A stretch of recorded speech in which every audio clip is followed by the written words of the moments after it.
Mon article parle d'une représentation de 1883 à Saint-Jean-sur-le-Richelieu, alors qu'on essaie de ramasser des fonds pour la famille de Chevalier de Lorimier, qui est un patriote qui a été forcément pendu en 1837, on se rappelle, avec Hindelang.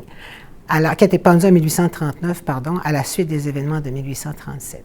Cette représentation mettait en scène la pièce de Félix-Gabriel Marchand-Père, qui s'appelle « Un bonheur en attire un autre », et qui était interprétée par ses filles, Hélène, Ida et Joséphine, par son fils Gabriel et un ami de la famille, Joseph Quesnel, qui sera plus tard un chanteur reconnu, toujours actif dans la région l'Orphéon de Saint-Jean-sur-Richelieu. Alors, cette représentation qui a eu un certain succès, un certain retentissement dans la mesure où on en fait état dans les journaux autant à Montréal qu'à Saint-Jean-sur-Richelieu, n'était pas la première de cette famille, mais cette représentation était particulièrement représentative parce que le père était l'auteur de la pièce jouée, les enfants étaient les interprètes et la mère de famille était dans la salle. Les journaux ont à ce moment-là fait état d'une certaine qualité d'interprétation, d'une certaine qualité de la pièce, peu importe ce que ça veut dire pour l'époque, cette qualité de savoir quelle est la compétence des critiques pour en juger. Et ils ont recommandé à la famille de représenter à nouveau cette pièce à Chambly, ce que la famille a fait quelques mois plus tard. La famille Marchand est intéressante parce que nous possédons une documentation importante sur l'activité théâtrale de cette famille. D'une part parce que le père, Félix-Gabriel Marchand, a laissé sa correspondance. D'autre part parce que Joséphine, la fille aînée, a laissé, elle, son journal intime, dans lequel elle fait état de ses représentations, du rôle qu'elle y jouait et de ses débuts elle-même d'auteur dramatique par la suite. Donc, nous avons un certain nombre de documents importants où elle raconte comment ce théâtre-là s'est implanté, pourquoi il s'est implanté.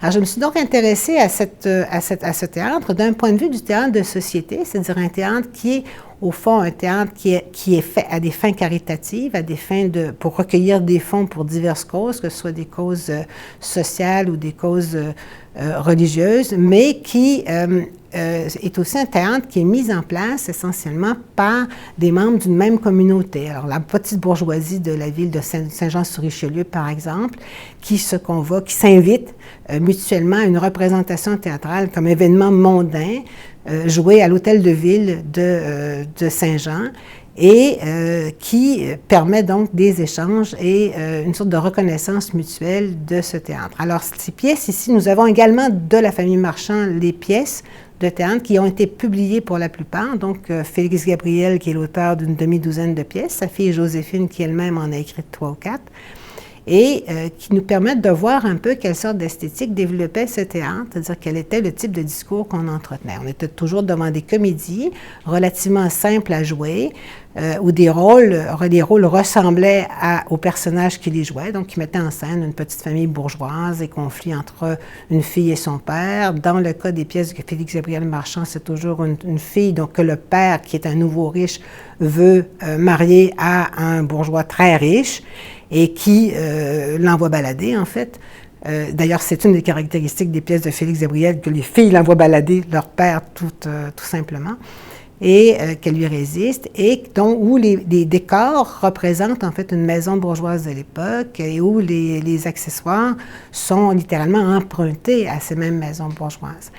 La musique est assurée par les membres de la famille. Joséphine accompagne ses sœurs au piano quand elles ne jouent pas.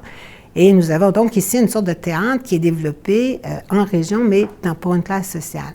Or, ce qui est intéressant aussi dans le cas de la famille Marchand, c'est que Félix Gabriel est un homme politique qui va devenir premier ministre du Québec à la fin du siècle, qui est donc en poste jusqu'en 1900, et qui s'ennuie comme député, visiblement, selon sa correspondance, et qui fait demande à sa femme de lui envoyer en 1869, par exemple, le texte de sa première pièce de théâtre, qui à ce moment-là n'était visiblement pas joué, qu'il fait publier dans les Soirées canadiennes, qui est une revue littéraire importante du siècle, qui lui assure donc une diffusion à la grandeur du territoire, bien au-delà de Saint-Jean-sur-le-Richelieu. De la même façon que Félix Gabriel, installé à Québec pour des raisons évidemment politiques, puisqu'il est député, va faire jouer une autre pièce à Québec même, sous le patronage de la Chambre d'Assemblée. Et même les journaux d'opposition les plus opposés au Parti libéral auquel appartient Félix Gabriel vont lui dire « Nous n'avons aucune objection à ce que M. Marchand continue à siéger au Parlement s'il continue à nous produire des pièces de théâtre aussi amusantes que celles-ci chaque année. » Alors on a ici quelque chose qui se déploie de façon beaucoup plus importante sur la scène de la Chambre d'Assemblée. Alors, au fil des années, il y aura plusieurs représentations assurées comme ça par la famille Marchand d'une façon ou d'une autre. On a d'ailleurs aussi quelques photos, pas nombreuses, on a peut-être une demi-douzaine de photos de ces pièces-là qui datent de la fin du siècle. Et Joséphine, bientôt, va prendre la relève de son père. Quand son père meurt en 1900, Joséphine continue. Alors, Ercélie Turgeon, la mère, continue d'organiser des soirées dramatiques au profit d'un hôpital ou d'un orphelinat ou autre chose. Elle les organise désormais à Québec, où elle croise la famille Routier qui fait la même chose.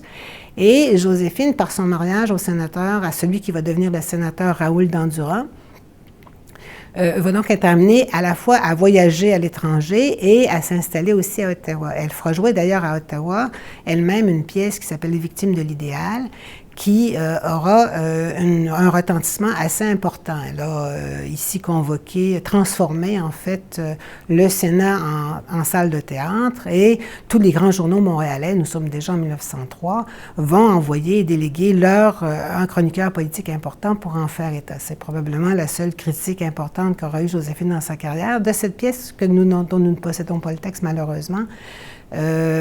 Nous savons qu'elle a été un immense succès. Alors, ce sont toujours des pièces qui, là aussi, dans le cas de Joséphine, témoignent d'une sorte de mode d'emploi de la jeune fille à marier qui devrait arrêter de rêver au prince charmant, regarder le monde autour d'elle et choisir de façon un peu plus pragmatique le mode de vie qu'elle souhaite jouer. Donc, on est dans un monde ici en transformation où les femmes commencent à aller au théâtre, commencent à en jouer, même si c'est comme amateur, qu'elles en organisent.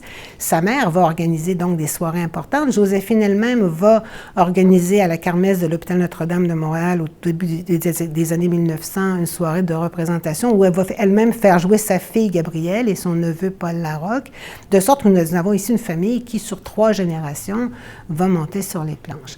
Toujours à des fins caritatives et avec une publicité relativement importante, étant donné évidemment la notoriété des membres de la famille.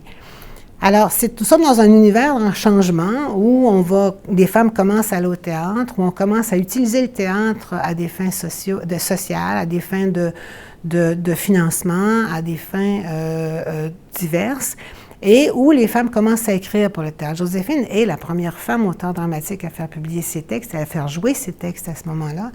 Et ce qu'elle nous a laissé, même si toutes les pièces de Félix Gabriel et de Joséphine paraissent aujourd'hui un peu désuètes, elles appartiennent à un genre qui était fort en vogue au 19e siècle, qui est le proverbe dramatique. Et ce sont des pièces qui illustrent des proverbes et qui sont donc des modes d'emploi du bon sens ou du sens commun lors de la comédie, c'est-à-dire montrer comment apprendre à vivre aux jeunes filles qui doivent se trouver un mari ou encore comment résister à son père quand celui-ci veut nous faire un mauvais mariage. Ce que ces événements et ce cas particulier de la famille Marchand permet d'examiner en particulier, c'est beaucoup ici le mode d'occupation de l'espace public à la fin du 19e siècle. Non seulement en ville, mais à la campagne ou en région, dans les petites villes, ces nouvelles petites municipalités que sont par exemple Saint-Jean-sur-le-Richelieu, d'observer le mode de vie à la fois sur le mode de la fiction par les pièces que ça raconte et par la façon dont c'est organisé de ces familles bourgeoises et de voir aussi comment cet espace public est en train de se transformer pour devenir un espace occupé par des laïcs, pas seulement aux fins religieuses, aux fins de fêtes religieuses, mais bien dans une organisation qui est assez spéciale. Comment sont prises en charge les affaires sociales et comment les femmes aussi investissent cet espace public désormais. Quelles sont les modalités de cet investissement? Quand la mère organise des pièces de théâtre, que les filles les interprètent, que les filles convoquent leurs propres enfants pour jouer les rôles d'enfants, on commence à avoir un investissement qui est assez massif. Et même si on ne dépasse jamais le cadre de la bienséance en devenant des comédiens professionnels, parce qu'on ne saurait imaginer une carrière professionnelle pour les gens de ces classes sociales, il reste qu'on commence à faire autre chose que de vivre dans le privé et que de se consacrer à sa famille. Et de ce point de vue, je pense qu'on devrait réexaminer cette ouverture de l'espace public aux femmes à la fin du 19e siècle, comme permet de le faire le théâtre.